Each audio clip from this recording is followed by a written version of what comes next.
ازاي تلم اي مادة في 4 ساعات بس، حتى لو انت ما فتحتش الكتاب.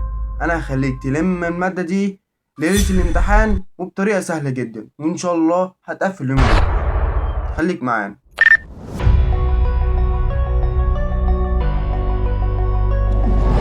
هتقفل الامتحان لو مشيت على الخطوات اللي انا هقولك عليها. اول خطوة هتقرا الدروس.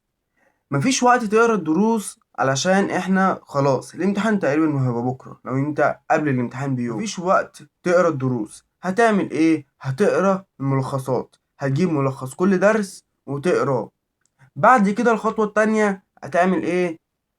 هطلع اهم الاسئلة على كل درس. اهم الاسئلة اللي هي مهمة وذكرت انها مهمة في المنهج، والمدرس اللي بيديك قالك انها مهمة. تالت خطوة هتحل امتحانات. بس انا مش جاي اقول لك تحل امتحانات كده، انت هتحل امتحانات والسؤال اللي واقف قدامك هتحله، بس هتزود حاجة. هتعمل ايه؟ هتكتبه في ورقة خارجية بره بالإجابة، وكل سؤال هيقف معاك تعمل بالطريقة دي. ان شاء الله مش هيقف قدامك كتير، بس ركز معايا. وهتراجع قبل الامتحان او اخر حاجة هتراجعها الأسئلة اللي هي وقفت قدامك في المنهج. ان شاء الله تروح الامتحان تاني يوم تقفل ان شاء الله. وما تنساش لو نزلت او ان هتنزل مذكرة توجيه تحلها ليلة الامتحان، لان انا حليت منها وفعلا بتيجي منها.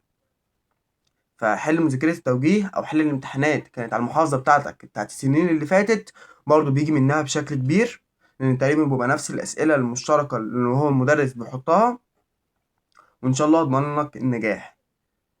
استعين بربنا، وقبل ما تخش الامتحان قول الدعاء اللهم لا سهلا إلا ما جعلته سهلا وأنت تجعل الحزن إذا شئت سهلا.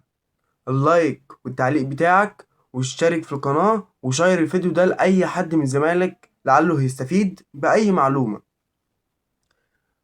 واشترك في القناة علشان هنزلك عليها فيديوهات هتفيدك جدا قداما إن شاء الله بعد ما نخلص الامتحانات وبتفرج عليها كل جمعة. وفي الخاتمة اوعى تنسى تعدي يوم من غير ما تتعلم حاجة جديدة. ولو وصلت لهنا عرفني في كومنت ومع بعض اخليك ألف.